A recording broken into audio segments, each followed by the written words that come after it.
নমস্কার। নমস্কার, পাকবিচিত্রা সকলকে স্বাগত জানিয়ে আমি আজ আপনাদের পালং শাক দিয়ে মুরগির মাংস রান্না করে দেখাবো।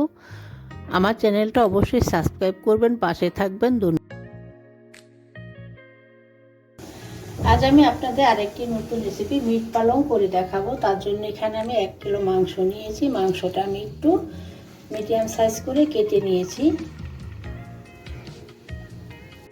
দেখুন, মাংসটা রান্না করার জন্য এখানে আমি 100 গ্রামের মতো সাদা তেল দিয়ে গরম করে নিয়েছি। ফোড়নে দিয়ে দিচ্ছি 1/2 চামচ সাদা গোটা জিরে, 1 টুকরা দারচিনি, 3টা ছোট এলাচ, মুখটা আমি ফাটিয়ে নিয়েছি। এখন ফোড়নটা ভেজে নেব।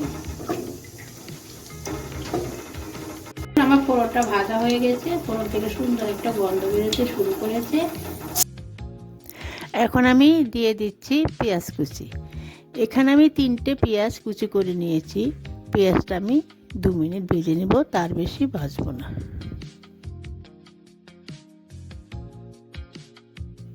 দেখুন, আমি পেঁয়াজটা ভেজে নিয়েছি।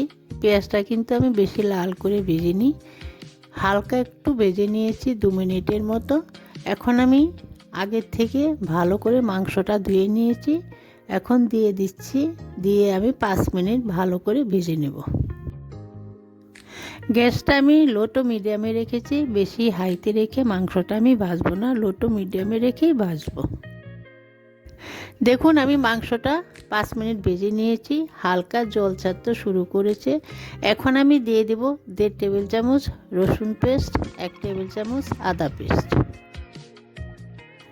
এখন আমি মাংসটাকে আদা রসুন পেস্ট দিয়ে 2 মিনিট কষিয়ে নেব। গ্যাসটা কিন্তু আমি লো টু মিডিয়ামেই রেখেছি। দেখুন, আমি 2 মিনিট কষিয়ে নিয়েছি। এখন আমি দিয়ে দিব সমস্ত গুঁড়ো মশলা।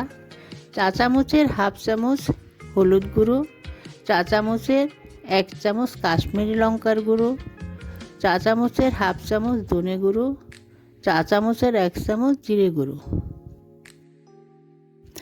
এখন আমি সমস্ত মশলা মাংসের সাথে 2 মিনিটের মতো কষিয়ে নেব। এখন আমি দিয়ে দিচ্ছি 1 টেবিল চামচ নুন, একটা টমেটো পিউরি দিয়ে ভালো করে কষিয়ে নেব। এখানে আমি কোনো রকম জল অ্যাড করিনি, মাংসের জলেই আমি ভালো করে মাংসটা কষিয়ে নেব। অনবরত নাড়তে থাকতে হবে যাতে তলায় লেগে না যায়। এখন আমি ঢাকা দিয়ে রেখে দিব 5 মিনিট। মাঝখানে একবার আমি নাড়িয়ে দেব। 5 মিনিট পর ঢাকা খুলে আমি আরও 15 মিনিট ভালো করে মাংসটা কষিয়ে নিব, গ্যাসটা লো টু মিডিয়ামে রেখে।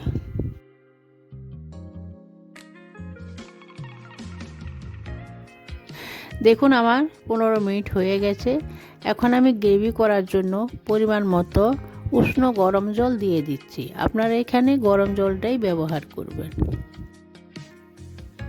এখন আমি মাংসটাকে 2 মিনিট ফুটিয়ে নেব, গ্যাসটা মিডিয়ামে রেখে। অপরদিকে আমি গ্যাসে একটি কড়াই বসিয়ে পরিমাণ মতো জল নিয়ে ফুটিয়ে নিয়েছি। চা চামচের 1/2 চামচ নুন অ্যাড করে দিচ্ছি। এখন আগের থেকে বেছে পরিষ্কার করে ধুয়ে নেওয়া পালং শাকটা দিয়ে দিচ্ছি। এখন আমি পালং শাকটাকে নেড়ে চেড়ে 2 মিনিট বয়েল করে নেব। দেখুন, পালং শাক 2 মিনিটের বেশি বয়েল করবেন না, তাহলে খেতে ভালো লাগবে না। দেখুন, আমার 2 মিনিট হয়ে গেছে। শাকটা তুলে আমি সাথে সাথেই ফ্রিজের ঠান্ডা জলে দিয়ে দিচ্ছি, যাতে ওভার কুক না হয়ে যায়।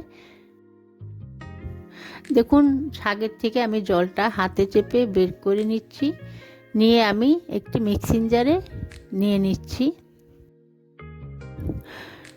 এখন আমি অ্যাড করে দিচ্ছি ধনেপাতা, কাঁচা লঙ্কা।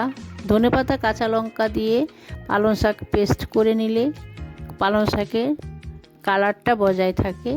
এখন আমি একটা পেস্ট বানিয়ে নেব। দেখুন, আমার পালং শাকের পেস্ট তৈরি হয়ে গেছে।